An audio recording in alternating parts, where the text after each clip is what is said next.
Assalamualaikum warahmatullahi wabarakatuh. Saya Risa Yuliani dari kelas 3 CPG PAUD akan menyampaikan pembahasan mengenai variasi perkembangan, pengaruh sosiokultural, dan kesulitan dalam matematika. Pada bab variasi perkembangan, pengaruh sosiokultural, dan kesulitan dalam matematika, saya akan menyampaikan mengenai perbedaan yang terkait dengan kelompok sosial utama yang secara khusus ditentukan oleh status sosial ekonomi, jenis kelamin, ras dan etnis, dan pembelajaran bahasa Inggris. Variasi perkembangan, pengaruh sosiokultural, dan kesulitan dalam matematika. Setiap anak memiliki pola perkembangan yang berbeda-beda. Ada anak yang lebih dulu cakap berbahasa, ada juga anak yang lebih dulu cakap dalam berjalan, atau bahkan sebaliknya. Nah, begitupun dalam kemampuan matematika pada anak. Perkembangan pada anak dipengaruhi oleh faktor kematangan dan belajar. Orang tua dan guru harus tanggap dalam memperhatikan anak apabila anak sudah menunjukkan masa peka atau masa kematangannya. Kita ketahui bahwa anak usia dini sedang berada pada masa golden age atau masa keemasan. Nah, ketika anak sudah menunjukkan masa pekanya untuk berhitung, maka kita harus segera memberikan layanan dan bimbingan sehingga kebutuhan anak dapat terpenuhi dan tersalurkan dengan sebaik-baiknya. Nah, sehingga perkembangan kemampuan berhitung anak dapat berkembang secara optimal. Masa yang sangat strategis untuk mengenalkan berhitung di jalur matematika adalah masa Golden Age ini, yaitu anak usia TK. Karena usia TK sangat peka terhadap rangsangan yang diterima dari lingkungan. Rasa keingintahuan anak yang tinggi akan tersalurkan apabila mendapat rangsangan atau motivasi dari kita sebagai orang dewasa yang sesuai dengan perkembangannya. Nah, kita ketahui bahwa dunia anak adalah dunia bermain. Apabila kita memberikan rangsangan atau kegiatan berhitung melalui bermain, maka akan lebih efektif karena bermain merupakan wahana belajar dan bekerja bagi anak. Anak akan lebih berhasil dalam mempelajari sesuatu apabila ia mempelajarinya sesuai dengan minat, kebutuhan, dan tentunya sesuai dengan kemampuannya.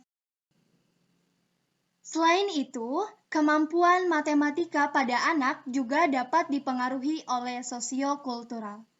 Perspektif sosiokultural adalah perspektif teoritis yang menekankan pentingnya masyarakat dan budaya dalam meningkatkan perkembangan kognitif.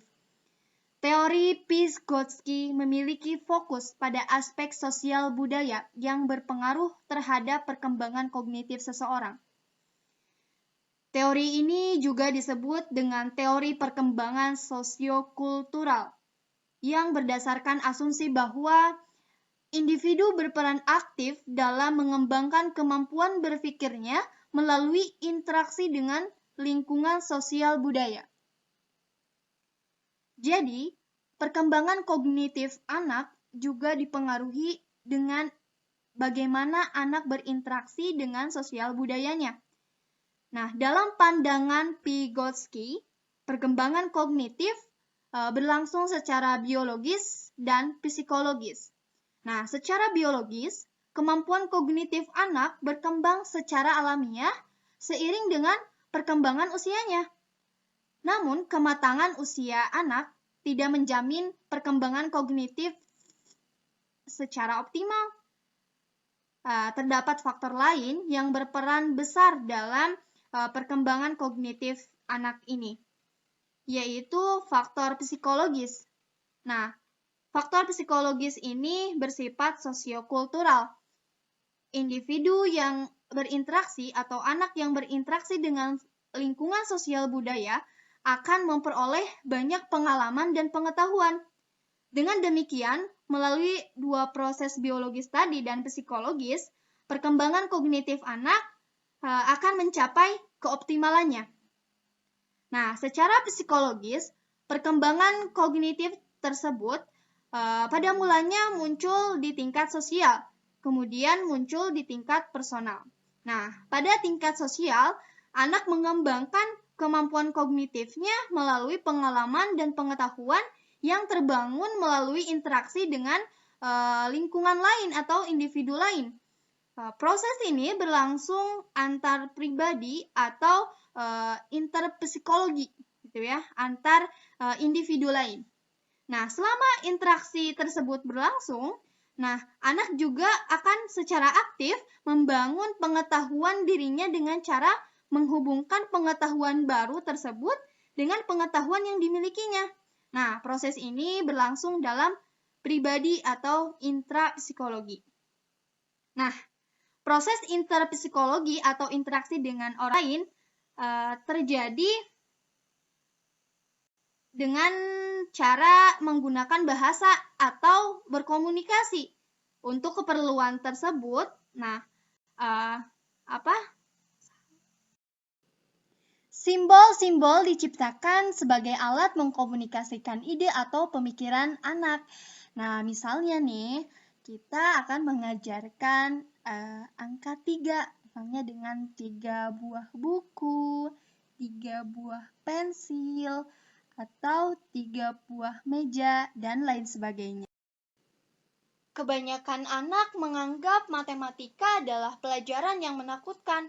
Dalam kehidupan sehari-hari, anak sering mengalami kesulitan dalam berhitung.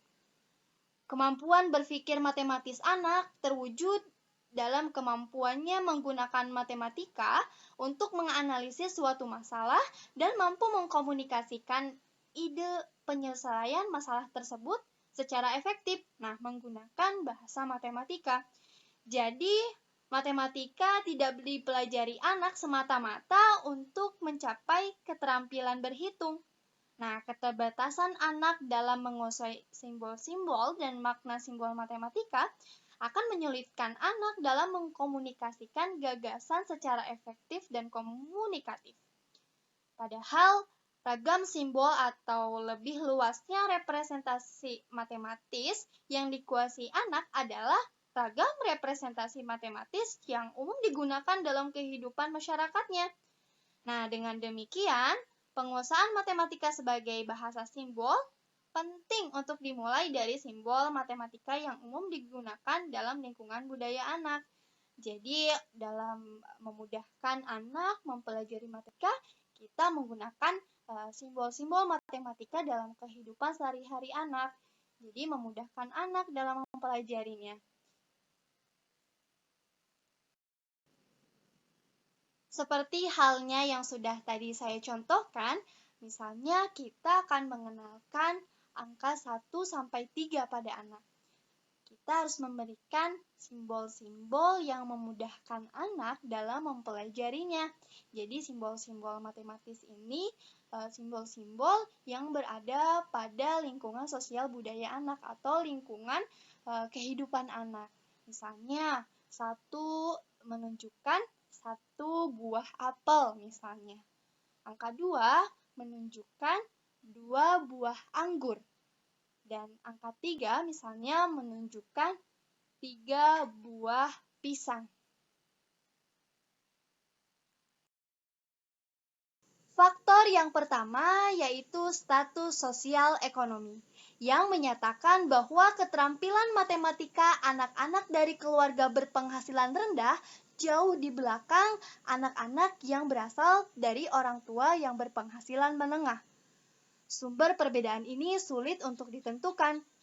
Nah, beberapa temuan menunjukkan bahwa anak-anak dari keluarga yang berpenghasilan rendah menerima lebih sedikit dukungan untuk matematika di lingkungan rumahnya daripada anak-anak yang berasal dari keluarga yang berpenghasilan menengah atau tinggi. Kita ketahui bersama bahwa pendidikan merupakan kebutuhan bagi setiap manusia, di mana dengan pendidikan kita akan bertambah luas pemikiran, wawasan, kemudian kedewasaannya pun akan tumbuh lebih cepat bagi orang-orang yang berpendidikan. Nah, oleh karena itu, dalam pelaksanaan pendidikan tentunya kita memerlukan sarana dan prasarana. Dalam hal ini adanya pengadaan dana dan biaya yang cukup. Dengan demikian, faktor ekonomi orang tua dapat menjadi faktor dorongan dalam keberhasilan prestasi anak di sekolah. Nah, dengan perhatian yang penuh dan bimbingan yang intensif dari orang tua, maka prestasi belajar anak akan meningkat dan dapat meraih keberhasilan dalam belajar. Maka faktor ekonomi keluarga yang cukup akan memberikan kesempatan untuk mengoptimalkan kepentingan belajar bagi anak. Karena tidak disibukkan lagi untuk memenuhi kebutuhan primer sehari-hari. Nah, demikian pula bagi anak, dia akan mengoptimalkan keberhasilan belajarnya karena dia tidak perlu lagi membantu orang tuanya dalam memenuhi kebutuhan sehari-hari. Lain halnya dengan faktor ekonomi keluarga yang tidak mencukupi. Mereka tidak bisa berbuat banyak dalam menghidupi keluarga, terutama dalam memenuhi dan membiayai pendidikan. Jangankan untuk itu, untuk makan sehari-hari saja mungkin tidak cukup. Nah, dalam kenyataan ini bahwa faktor ekonomi sangat mempengaruhi kelangsungan pendidikan anak dalam meraih prestasi belajar. Dalam hal ini juga termasuk dalam kemampuan anak dalam matematika di sekolah. Faktor kedua yaitu gender atau jenis kelamin. Bervariasi pendapat mengenai perbedaan gender dalam matematika awal anak. Beberapa penelitian tidak mengungkapkan perbedaan gender dalam kinerja matematika. Banyak peneliti di bidang kognitif yang menganggap bahwa perbedaan gender dari sisi kognitif adalah hal yang terlalu dilebih-lebihkan. Meskipun demikian, Markoby menyatakan bahwa akumulasi dari berbagai penelitian menunjukkan bahwa laki-laki memiliki kemampuan fisiospasial yang lebih baik apabila dibandingkan perempuan, tetapi tidak ada perbedaan dalam kemampuan verbal. Coley di sisi lain menyatakan bahwa laki-laki memiliki kemampuan matematika yang sedikit lebih baik daripada perempuan, sementara perempuan memiliki kemampuan membaca yang lebih baik. Coley juga dari database studi anak usia dini menunjukkan perbedaan untuk setiap jenis kelamin. Anak perempuan agak lebih baik dalam mengenali angka dan bentuk, dan anak laki-laki agak lebih baik dalam operasi numerik. Pendidik hendaknya berlaku adil terhadap semua anak di tengah maraknya isu mengenai peran gender ini.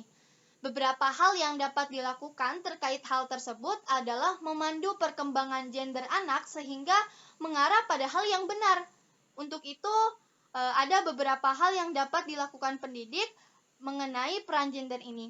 Misalnya terhadap anak laki-laki. Peran pendidik mampu mendorong anak laki-laki agar sensitif dalam hubungan sosialnya, sehingga lebih terlibat dalam perilaku prososial.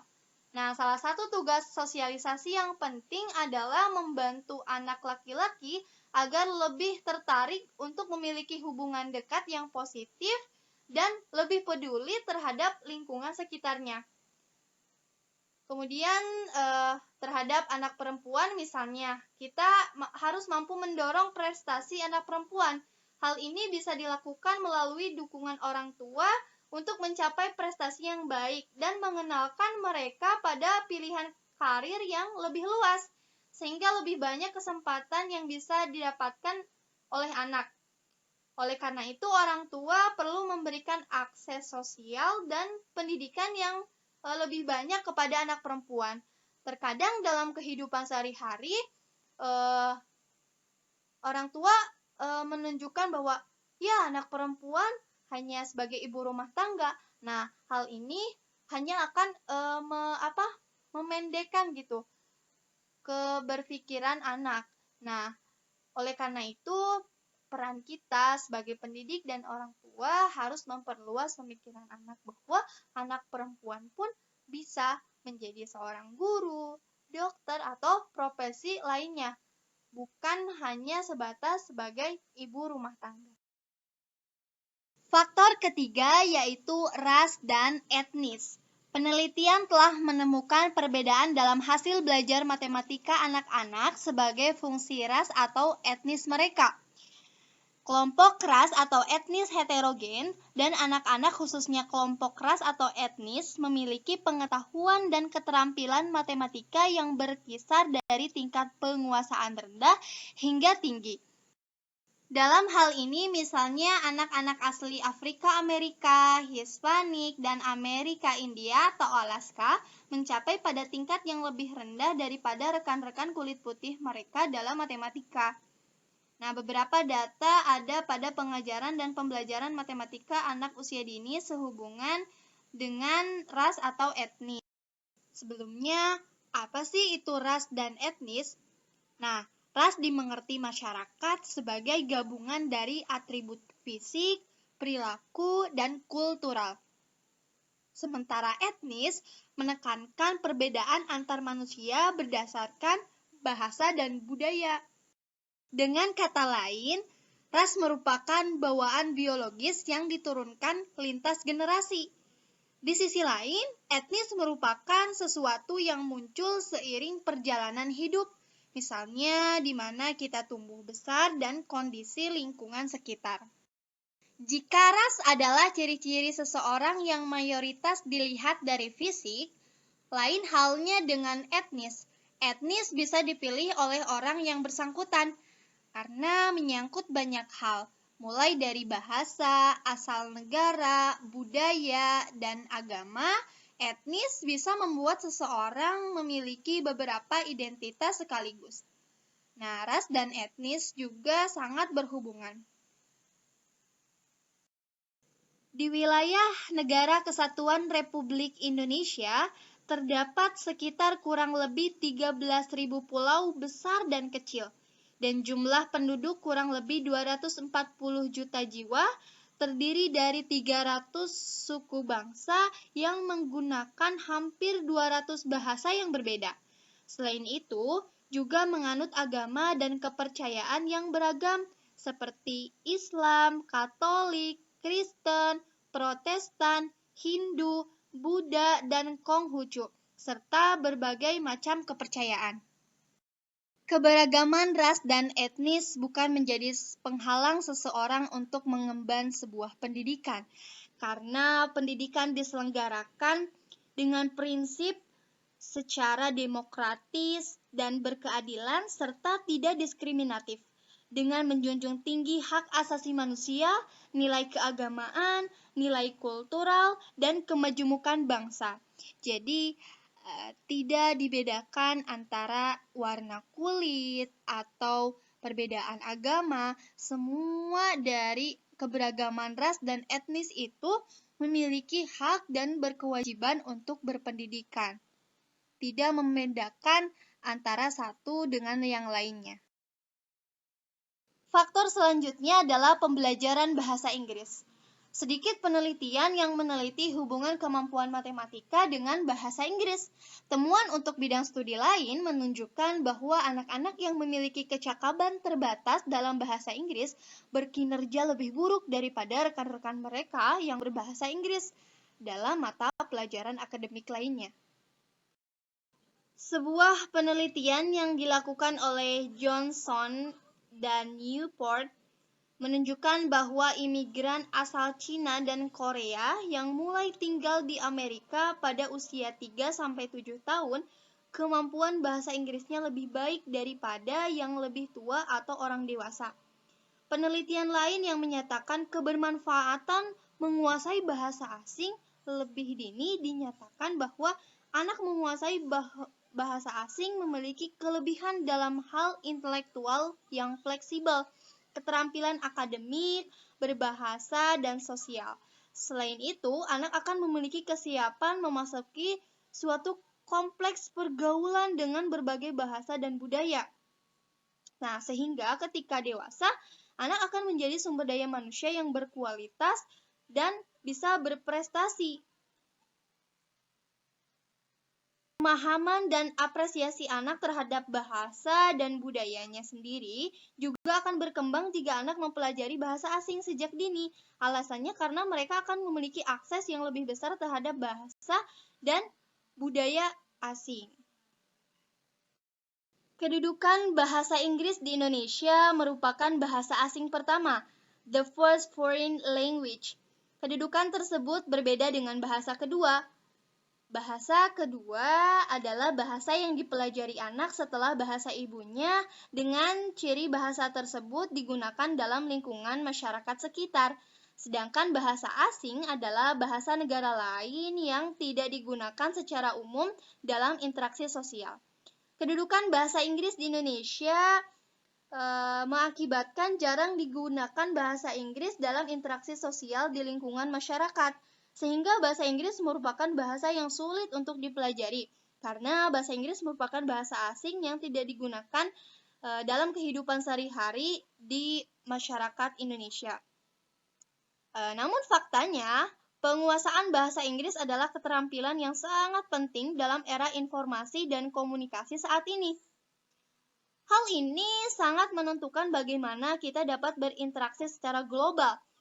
Isu globalisasi saat ini menuntut sumber daya manusia yang berkualitas dan mampu berkomunikasi dalam berbagai bahasa asing, terutama bahasa Inggris sebagai bahasa internasional. Karena bahasa Inggris merupakan bahasa internasional, ketika anak memiliki kecakapan dalam berbahasa Inggris, dia akan mudah untuk berkomunikasi dengan siapapun. Dengan hal itu juga akan menambah pengetahuan dan wawasan anak, sehingga perkembangan kognitifnya akan berkembang secara optimal dan pesat. Alhamdulillah, pemaparan materi telah selesai. Terima kasih atas perhatiannya. Mohon maaf atas segala kekurangan dan kekhilafan. Yang benar dari Allah Subhanahu wa taala dan yang salah murni dari kekurangan ilmu saya. Wassalamualaikum warahmatullahi wabarakatuh.